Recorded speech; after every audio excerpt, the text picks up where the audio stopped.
Welcome back to the channel. It's Bryan with DD214 Transport. Please like and subscribe below. Hit the little bell so you'll be notified when I update. If this is your first time to the channel, welcome. This channel is about hotshot trucking, the good, the bad. We're going to show you everything on this channel. So if you're looking to learn about it, this is the place to be. Also, go over to the Facebook page. I'll leave a link below and get into that group because there's a lot of good stuff going on. We have job offerings, openings, we've got trucks for sale, trailers for sale, all kind of stuff going on. It's a good little channel.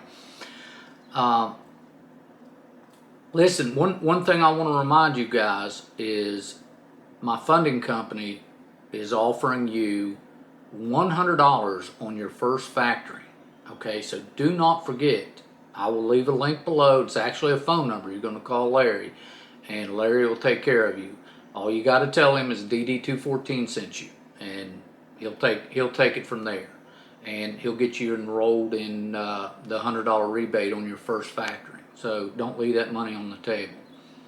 Now, today, we're going to talk about dispatch versus self-dispatch. That means hiring a dispatch service versus self-dispatch. Now, for you Marines out there, my brothers, all the first responders here are my brothers as well. Ladies, whether you were in the military or not, we're all family. Look guys, the Marine Corps, the Marines will understand this. What I want you to do is I want you to get your big red monster. I want you to find a seat and put your listening ears on, because this is where you make your money. I should say this is a huge part of where you make your money. Okay. Now I want you to think about something. When I first started, I said, well, I'll just do it myself.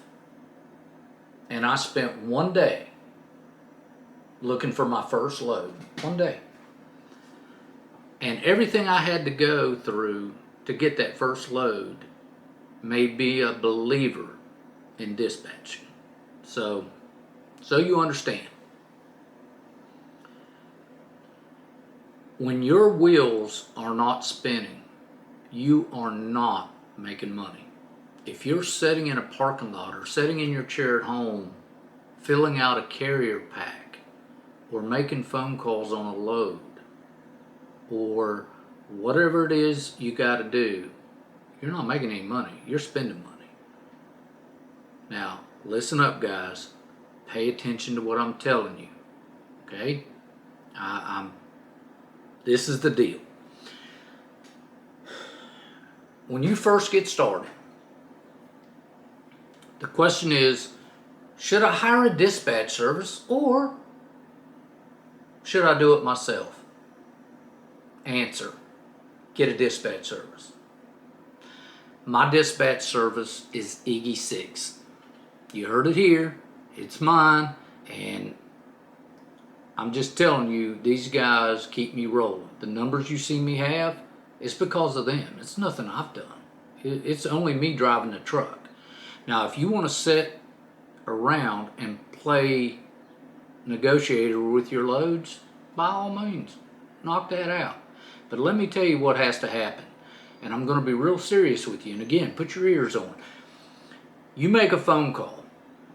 And for some reason, this guy says, hey, yeah, your MC is 2 days old? Yeah, I'll work with you. Okay. Here you go, guys. This is what has to happen. He's going to send you a carrier pack.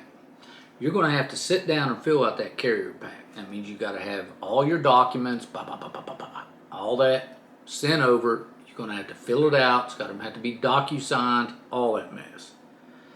That's the very first thing you're going to have to do.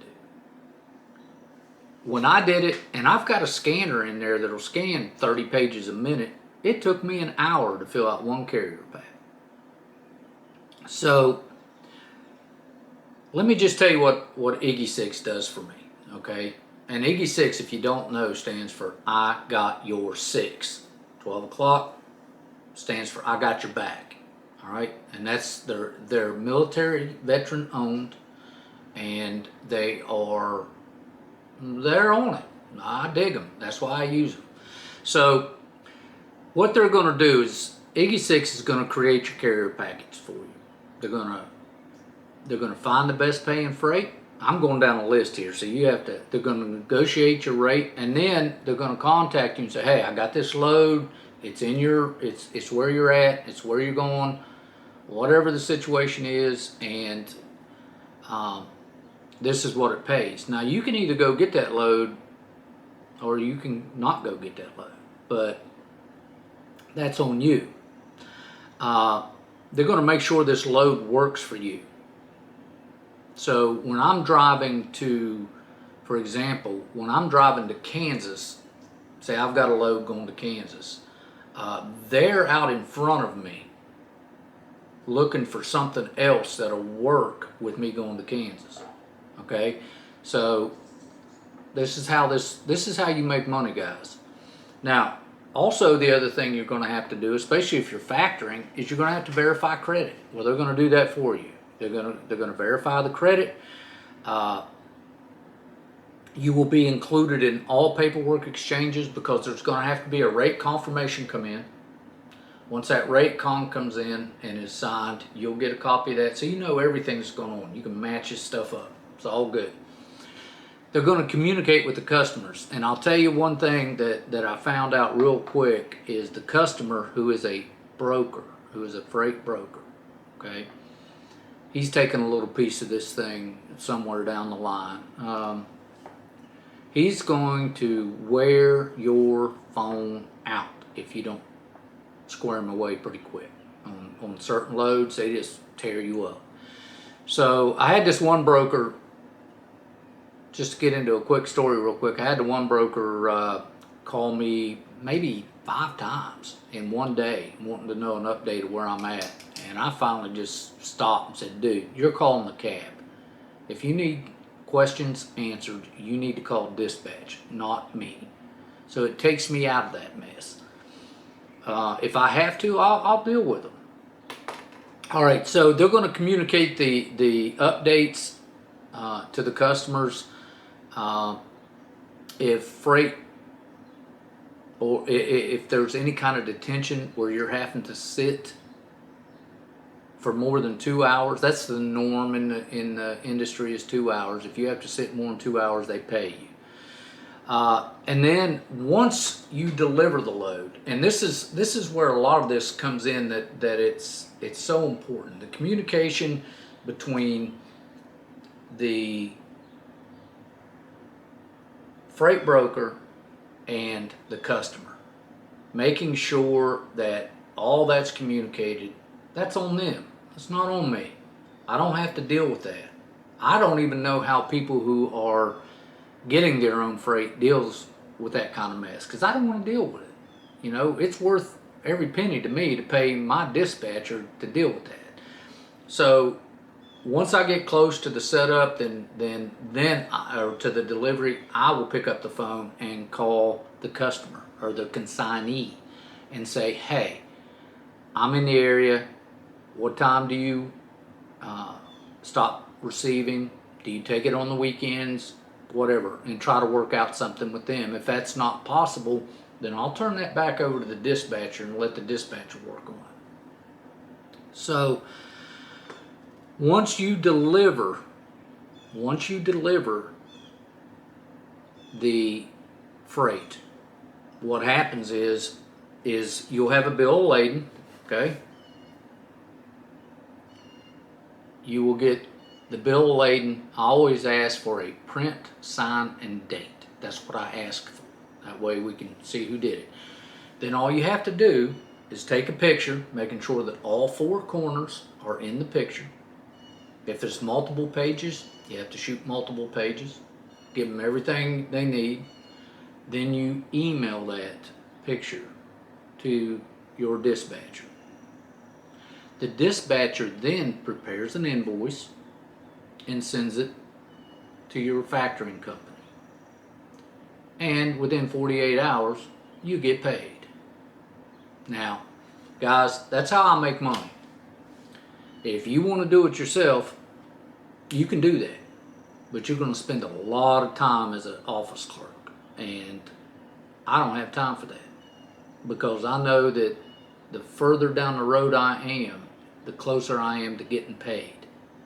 I'll leave a link for Iggy 6 down below.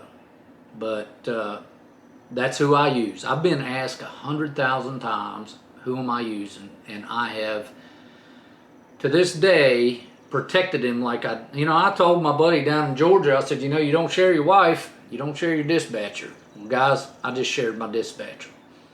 So, if that's something you're looking at, these guys will take care of you. All right, hope this video helped you out a little bit on whether or not to dispatch versus self-dispatch. For me personally, self-dispatch, not my realm. I want to drive the truck. The faster I get to, if I'm sitting in a parking lot, I ain't making any money. Now guys, I want you to remember something. There's nothing you're ever going to pick up, put on that trailer, or deliver that is worth your life or anybody else's life. So be safe out there. Take your time. If you're rushing to your next stop, your time management needs to be looked at.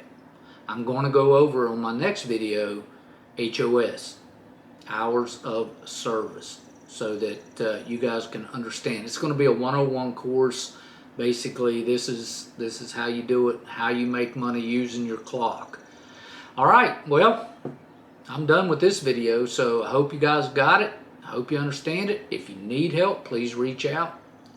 Remember, Bryan with DD214. If you see me on the road, say, hey, somebody did. See you later. Bye.